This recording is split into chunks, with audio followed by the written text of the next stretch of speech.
In our faculty conversation series, the following conversation is between Barbarah Nicoll and Lewis Thomas III. As a part of this series, Lewis and Barbarah discuss and illuminate many topics, including African wisdom, transformation, and the expressive arts. Barbarah's deep love of the human being has continuously ignited research and the creation and support of learning organizations and innovation in the not-for-profit sector. Barbarah is a mentor and educator of teachers, youth and graduate learners, an initiator of innovative businesses, community projects, and facilitator of workshops, seminars, events, and trainings. Barbarah is passionate about human development and the arising of heart thinking. She engages with the arts, including expressive arts, poetry writing, the art of Goethe conversation, and social eurythmy, to build inner strength and resiliency for meeting the challenges of living with developing consciousness in our times. Lewis is an architect for social change. As a political organizer in Philadelphia, Pennsylvania, Lewis earned his Bachelor of Science degree in History and Secondary Education at Lincoln University of Pennsylvania, where he served as the student government president and president of the National Association of Black Student Governments. During his time at Lincoln, he studied abroad at the University of Accra in Ghana and the University of Nairobi in Kenya, respectively. Although Lewis enjoyed politics, he took a break from it and returned to the classroom as an 8th grade social studies teacher and team leader in Baltimore, Maryland. He subsequently became a vice principal at the lowest performing high school in Washington, D.C., where he created the Parent Power Center, which focused on the needs of the whole family. Lewis has also served as a principal at one public school and 2 successful charter schools. When Lewis returned to Philadelphia, he immediately began organizing the community around the issues of violence and the lack of educational opportunities in poor and working class communities. It has been the rich and varied experience of Lewis Thomas's life, growing up in North Philadelphia and having the opportunity to travel extensively throughout the world, that has provided Lewis with a worldview that encompasses compassion and dedication to the hopeless and dispossessed. In 2020, Lewis established the Black Fathers Institute, which he hopes will assist in the dispelling the negative stereotypes and myths about Black fatherhood, moving them towards radical hope and healing for themselves and their children. So I'm glad to be here with you today and to have this conversation about transformation. And I guess, I guess to start the conversation, I mean, how were you introduced to this community? How did both transformational learning and the transformational process um, become essential to your being, to your personhood? How did you come into this? Has it been a lifelong journey? Was it something that you came into after you went through something? Talk to me a little bit about that. Wow, it's a long timeline, Lewis. Goes back to when I was a child. And I realized I was having some experiences that not everybody was having. It's like, oh, that's interesting. And then into college, which I attended from 18 to 20, which was very transformational in my life, studying how to be a youth counselor and work with youth and families that were having difficult times, and learned some of the most brilliant work in communication, and began working with my own biography at that time, and then met the work of Rudolf Steiner through Waldorf schools, eurythmy. So started the study of spiritual science at that time. So that laid the groundwork. Do I want to say it that way? It was a natural fit for my questing, which led into a number of streams. So not just one stream, but a number of streams of what is it to be human and connected in a loving way to life, to self, each other. So that went through evolution over time as I grew and had children and continued my education and did things in the world, created cooperative play schools, created businesses, did things in my community, worked with youth,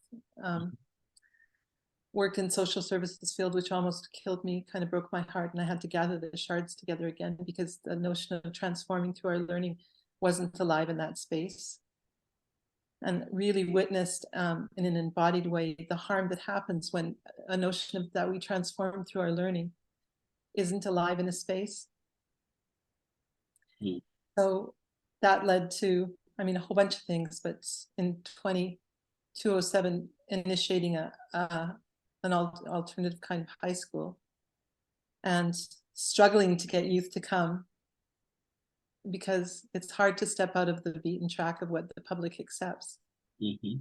Mm-hmm. So then met Brent Cameron and Self-Design Learning Community, to make a very deep, long story very short, and joined the Self-Design Learning Community, which was the largest distributed learning or online kind of supported independent school in British Columbia.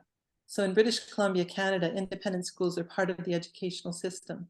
They're not private schools. I mean, they can be private schools, but the stream we were part of, independent schools are not-for-profit charities that operate out of the vision of that educational philosophical impulse. So Self-Design Learning Community was K-9 and didn't have a high school at that time, although they had prototyped one years earlier. So when we met, it was a beautiful fit of bringing a high school impulse into the Self-Design Learning Community. And that goes into a deeper story with some really hard parts that I won't get into at this time.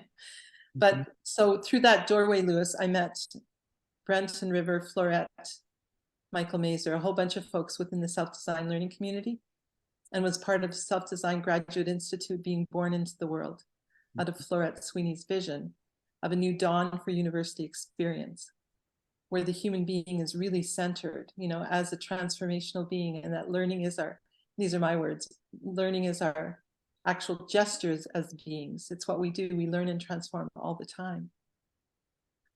So I was part of creating one of the first foundational courses in Self-Design Graduate Institute that transitioned through transformative learning into Antioch and university. And sadly, now that initial impulse has been dissolved. Mm-hmm. And maybe later we'll talk about why I think that's such a sad, sad thing. Mm-hmm. Yeah, for sure. Yeah. Without So that's me. That's how I entered in. And stayed through with Self-Design Graduate Institute in its many renditions up until the present moment of being expressing in transformative learning community in the space we're sitting in. Mm-hmm.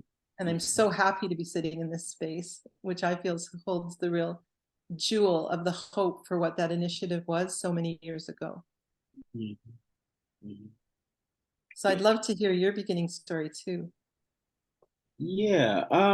So I think very much so like you. Transformation begins even when we don't know that we are transforming and transitioning through life. So as a child, I was always critical of what was occurring and happening around me, amongst me, within me, outside of me. Um, but the moment that I can point to specifically is that when I was about, I want to say 13 years old, um, my father gave me a book written by Ralph Ellison by the name of Invisible Man. And that book really changed my life in terms of how I saw myself, how I saw Black folk, how I saw Black men, how I understood the world around me. And it really placed really in the bosom of my spirit a deep commitment to Black people. And at that time, I would use the term liberation a lot, right? But liberation can be easily equated to transformation, right? If one then is free, right, then that freedom allows for the transformational process to really take place, right? Although I will say the Black people found ways, even within the bowels of enslavement, to also transform, Yes. in spite of our condition and ourselves.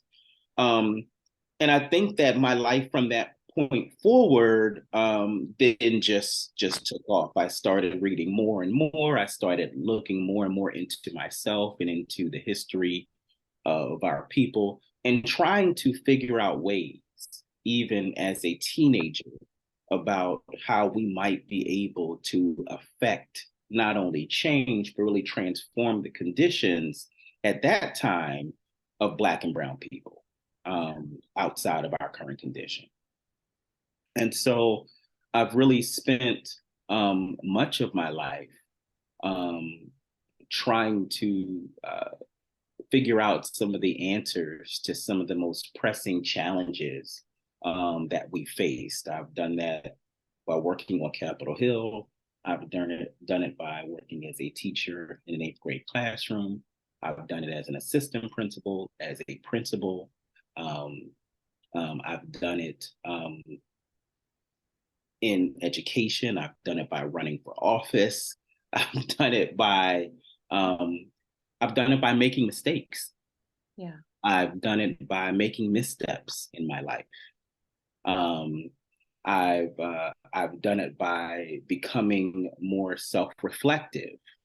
Um, I've done it by leaning into my own internal shame, opening myself up to vulnerability, and being able to transmit and transfer that in a way that I was able to hopefully in an ongoing process of improving myself and my life and those that I impact upon, that I affect, that I come in contact with, while also being open to receiving what what they have to give to me as well.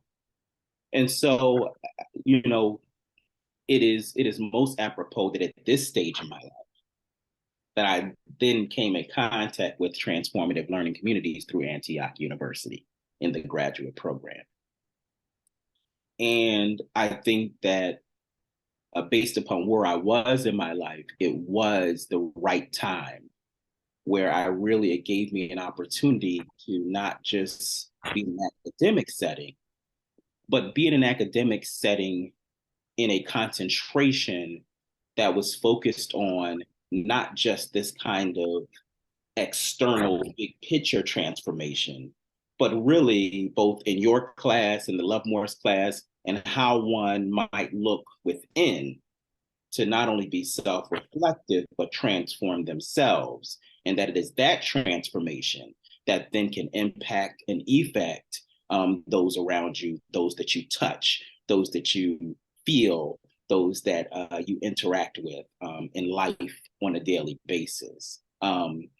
And so I think that that's what it's done for me. And so that's what has brought me to this space. One of the things, and I'll talk about this a little later in our conversation, that I thought in many of these kind of progressive, intellectual, spiritual based kind of sects and practices is that I've always felt that there was a lack of diversity. And so that's why it wasn't attractive to me, because I never saw myself in it. I would kind of see a bunch of kind of white progressives who kind of said they were about transformation, who said they were into all, and I would say, how can you transform without diverse voices, without the presence of differences? Without experiencing and hearing from all of those things. And so I think this new iteration, where it brings in all of these significant and important and appropriate components, indigenous wisdom, African wisdom, spiritual activism, right?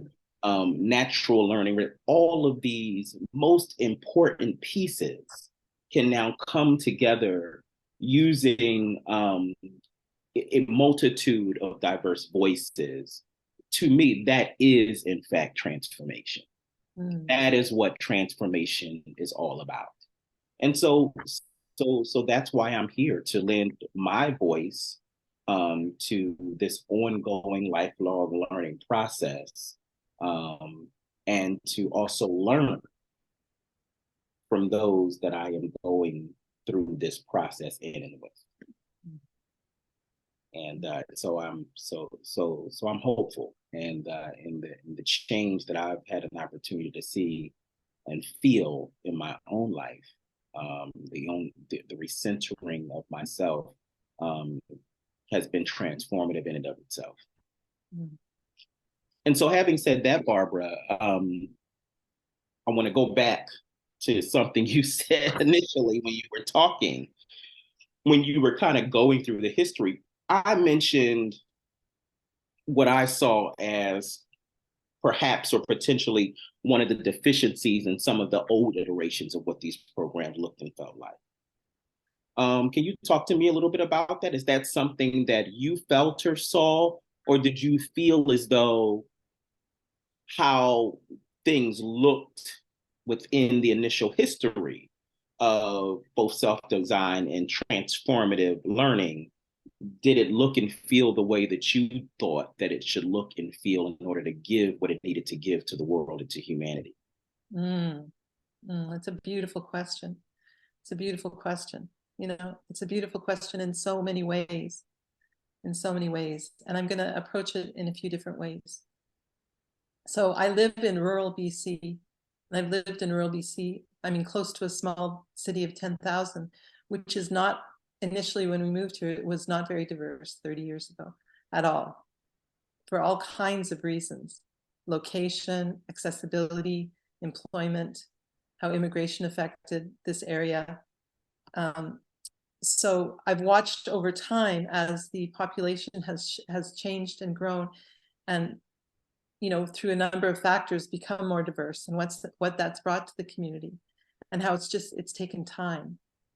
So when I reflect on, so that's been on my mind in terms of my own community, and my associations within my smaller community, which is not very diverse, and not because of well, that's not true. I'm sure there's all kinds of barriers that I don't understand, but some of it's population and scarcity of population. So there's that. So when I cast back, in my memory to the early days of Self-Design Graduate Institute and the Self-Design Learning Community, and also my early days involved with Waldorf education, there was always an ongoing conversation about who's not in the room and what can we do about that? Who's not here and how do we keep inviting? And in my experience, what do I want to say about that? The necessary, painful, difficult work of transforming the self and where my own barriers and biases are in the inside wasn't enough of a practice in the early days. The look was outside, and the questioning could be shallow, and the invitations, to come and join could be not well thought out and not very imbued with a kind of truthful humility. Yeah. So I would say over time, this knowing that the transformation, this has been such a deep question of mine my whole life, Louis, is how to help transform systems, organizational life, to become more human, which in essence means more diverse, like more welcoming of all, and in service of all. Right? Which, and and I've made the mistake, and I'm still in the process of healing from pretty profound mistakes and pretty profound betrayals within those systems, of stepping too far ahead of the curve, of the learning curve of that organizational life, because just so deeply wishing and hoping and desiring for these spaces that we're occupying right now with each other, which are open-hearted and vulnerable and interesting, interested in coming to know self and other and the space between us, and knowing that learning has a raw edge too. It's a raw edge of both things I haven't seen in myself that I'm blind to, and that may be, affecting people in ways I wouldn't dream nor would I consciously want. Yes. Yeah. I mean, I agree with you. I think that one of the most powerful pieces of what I see coming forward and what transformative dynamics looks like today is this kind of unspoken, non-judgmental centering of the process for us, right? To say that this is a space where all are welcome, all can come, all are seen as both teachers and learners in the same Yes. space at the same time. Yes. And I will say, you know, I was corrected very early on because, you know, I come out of all of these traditional systems. You know, I was a educator and a principal in those systems. And so I remember when I wrote the syllabus for my first class, and I was writing it in a way that it and how you would write it in those systems, right? The instructor and the student. And I remember Josette, the only critique she had, she said, no, no, no, no, no. This is not the language we use here. We don't use instructor and student. There is no, you know, power down, no top down approach to this process. You all are co-learners. Yes. Even you all are co-facilitators in this process. And that's what I experienced in my time with you and Annie. And that's what I've experienced, you know, with most people that I've interacted with who came out of the transformative learning community, Mm-hmm. which attracted me even more to the process.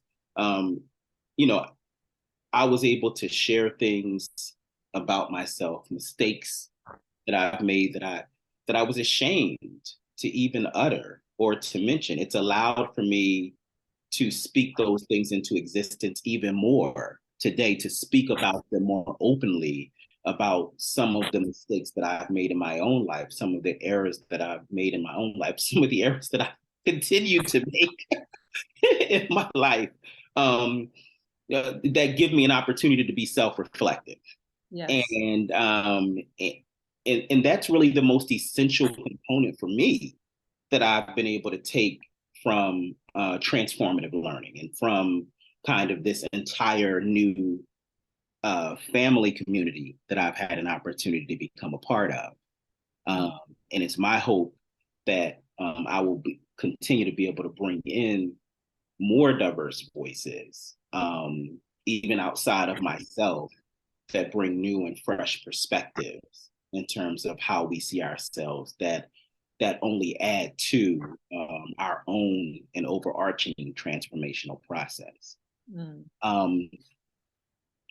What has transformation meant for you personally? What is it meant for you in your personal journey of self-discovery? Right.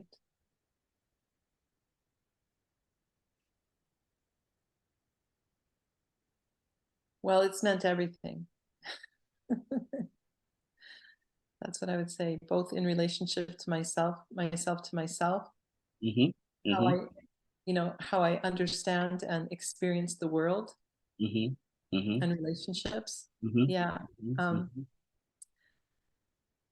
Yeah, the question almost leaves me speechless, Lewis, because it's I guess I touch into the joy. A few pictures that float past my mind is just the joy of working with adolescents, of teenagers, in a space where they're welcomed as co-learners. Mm-hmm. Mm-hmm. And where the myth of me having all the information and I'm going to impart it onto them is blown up, and that of course I bring things because that's part of my role, but I also know that they have things too, that we all have things to share, called interests and curiosities and questions and awarenesses and joy in the process of becoming, and I think for me, the arts have always played a huge role. The arts, expressive arts, have played a huge role in that. Mm-hmm. Mm-hmm. Since I was young, actually creating plays in the backyard with the neighborhood. Mm-hmm. Mm-hmm. That place of human beings joining in self-expression and co-expression has been part of my life all the way along, and has been a little thread all the way along to keep anchoring into the joy of being human. And for me, the human being is just that. It's a being. We're verbing all the time. We're coming into being all the time. So there's an aspect of transformation going on all the time as I'm taking in the world and myself and you and all the experiences. So, this tension of holding the known and the not known at the same time. Hmm. Yeah. I think it's very much so. I think I share that that perspective, that experience with you. Mm-hmm. Um, you know, um, Du Bois used to say, "What lies in the unknown is known." What lies in the unknown is the known. Actually, yeah. is what he would say. Meaning that deep inside of us, nothing is unknown. Uh-huh. That it is all here. It is already there. It exists within you. Mm-hmm. And so in that vein, I know that some of the course offerings that you are going to be offering in transformative dynamics are going to be around expressive arts. So you want to talk a little bit about what your class will look like and feel like, what you hope um, the participants and learners, including yourself, will experience through your offering? Yes, and as I say a bit about that, I'm holding a kernel of a question for you. Okay. I'm really curious also about your experience of what is transformational learning. Yes. Yeah. So, I think that transformational learning, one, there is no one linear kind of definition of what it can and will be for others. I think that it looks different for whoever you are, where you may be on your journey in life. For me, um, transformational learning equates to liberation, which equates to ongoing self-reflective collectivism. How does one look inside so that one can look outside of themselves to see how they might make a contribution to improving humanity as a whole? Mm. What does that look and feel like? And it does not have to be anything big and spectacular. It could be something small. It could be being a good father to your children, being there for them spiritually and emotionally, intellectually. It could be as big as, starting a group for Black fathers to give them what has been given to you, right? And so those are all, in my opinion, components of transformation. Mm-hmm. Are you aware and conscious of the mistakes you make, the challenges you have, and are you able to use those to forgive yourself so that you might make the necessary changes in your life that will ultimately impact the lives of those that are around you and that are a part of you, right? Mm-hmm. For me, that's what transformation is. And that's really what my life's journey has been. And it took me a long time to get to a place. And sometimes I go back down into the place of shame. It's not hard. It's hard being a Black person in this world. And so, you have to fight against yourself sometimes to not live in some of those dark spaces, to be able to pull yourself out of it, and know that that is all a part of the process. And so I often, um, you know, and in moments, find myself in some of those spaces that I have to try to pull myself out of, Mm-hmm. in order to really live out the true meaning of self-reflection and transformation. So I think that for me, that is what transformation has been for my life, from the time that I was a child. and I'm looking forward to what the future holds, both on this earth and when I leave it, about how that journey will continue, and how it will live out through those that I leave behind. Yeah. Yes. Yes. Thank you. Thank you. Thank you. You reminded me so powerfully of a poem that came through, so that I heard and I wrote down, called Soul Surfing. And I don't know it off by heart, but there's one point in the poem where we feel ourselves sinking, and how to curl up and go with the sink, knowing that we're going to push off from the bottom and rise again, and that's building soul strength. You know, so into this space of shame that I'm in this dark place again. How can I be in this dark place again? Knowing that that's like, give into it, sink into it, knowing that you're going to push off and build strength again and again and again. And that space is precious to me, Lewis. And that's precious space of our deep vulnerability and the raw edges of our humanness, you know, and the ancestral gifts and burdens that we carry, you know, the hopes and fears that we carry. Yeah. And that the arts, you know, the expressive arts, and also the art of reflection, for me, that's included in it, you know, journaling, music, the art of conversation, the art of presencing, you know, so it's not just pulling out the paints or pastels, but it's all these ways of being human, the art of being a human being, you know? No, I you know, recently I lost my uncle, who was very close to me. I was very close to him suddenly, you know, the day before Christmas Eve. He just suddenly transitioned. And so I've been thinking a lot over the past couple of weeks about mortality, death, and which happens, I think, in those times for most people when they have someone close to them who goes. You begin to explore some of those things within yourself, and I recall there's a great African proverb that reads, you know, in death there is life.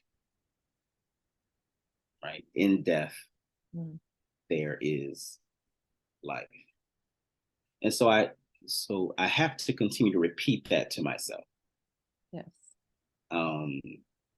As almost a daily creed, that in death, you know, there is life. Yes. What more is there in transformation than in death there is life?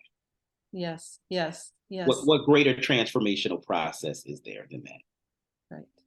And not just death of one's physical body, but shedding the death of mistakes and shame, shedding, you know, the deaths of hurt and pain, Yes.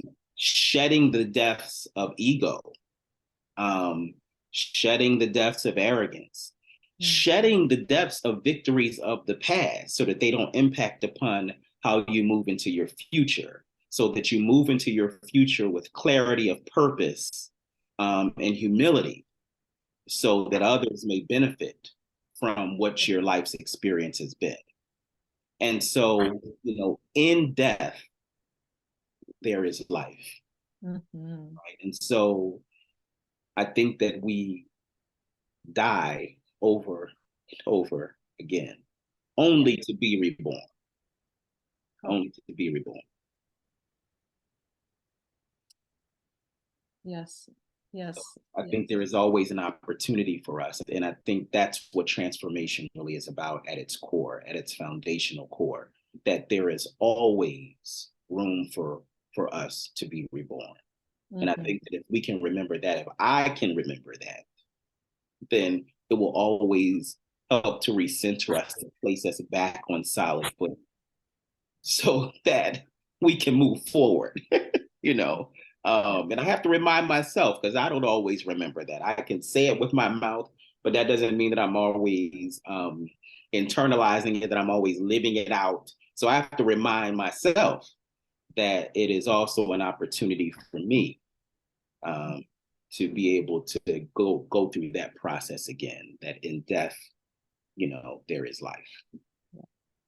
Well, and that we as human beings, we're reciprocal beings, interdependent beings in my experience. So you help actualize me, actually, and that for me to really bring you in through my listening, through my perceiving, I have to die to myself for a moment to welcome you by dying to myself. And then remember to bring myself back to birth, so that you can welcome me as well. So we can host each other in a deeply intimate way in so many ways. Yeah. And explore our experiences. Yeah. And I think that's the greatest opportunity that people have who might take a class with us, right? I think the greatest opportunity that people have is to be able to shed their previous selves. Not that we want to forget it, but we want to shed it so that you can open yourself to new possibilities. Well, and to continue presencing, right? Continue authentically showing up over and over and again, because it's not a one-time thing. Like, I'm here. No, it's this continual arriving.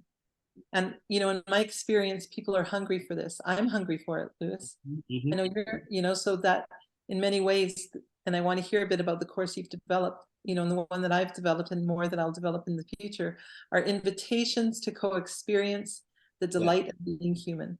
Yes. The delight, which includes those hard places, includes that vulnerability, includes the things I don't know yet about myself and I don't even want to know, as well as the glorious things. Yeah. Yeah. And so merging right into that conversation that you just mentioned about your course. So then how does your course speaks to kind of some of those tenets that you just spoke of? How will your course bring that forward in others? How do you hope it might bring it forward in others? Well, through the invitation and to co-host the space that I have designed with features in it to welcome our human beingness. Exercises in journaling and conversation, in simple artistic expressive processes, in individual and group poetry writing, to build a space of connection and revelation, you could almost say, between us. Yeah.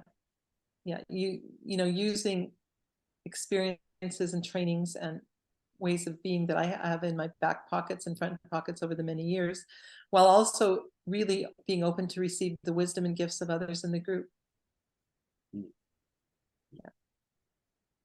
Yeah, it's interesting because every week of my class we will be undertaking an artistic approach to kind of this, different forms of artistic expression as well. So my course could fall under expressive arts as well, although it's within the context of African wisdom.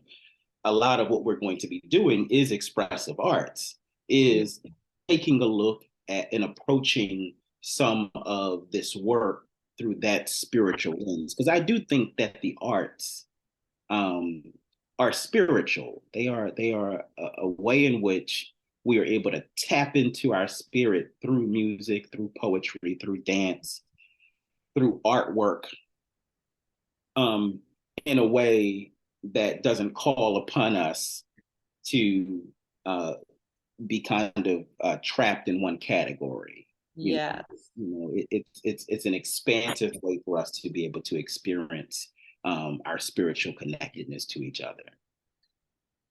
Definitely. Yeah, definitely. And yes. And so in my course, I will be focusing a lot of our time on Malidoma Some's approach to exploring the cosmology of, and it's 5 elements, right? Of fire, water, earth, mineral, and nature. Yes. How do these elements speak to how we live our lives, how we see ourselves in the world, and how can we recenter our life's experiences around caring for, encompassing those 5, elemental components. Beautiful. And so every week we will work to explore those things through play, through poetry, through song, through writing, through silence in the space. Beautiful. In hopes that we will be able to bring forward really some of the deep spiritual practices that originated on the continent of Africa and throughout the African diaspora. So I'm hoping that that we'll be able to kind of have transformation occurring, each and every week. Right. That there is something that all of us, including myself, will be able to take away from the experience that will allow us to tap into ourselves and each other, interconnectedness, interdependence, those essential transitionary spaces that allow for folk to really see themselves, as you said, in each other.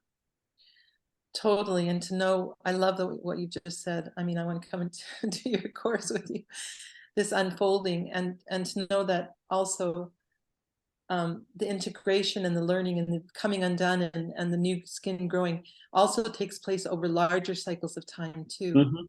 Sometimes that's forgotten in our culture, which wants, I do this, A plus B equals C, and it's like, it's deeper work of transformation. Like there's levels to it, and it shows up in its own time. And it can be surprising.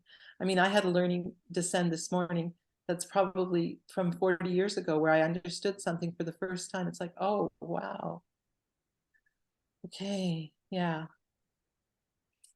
And I have not stopped doing group poetry since I took your class.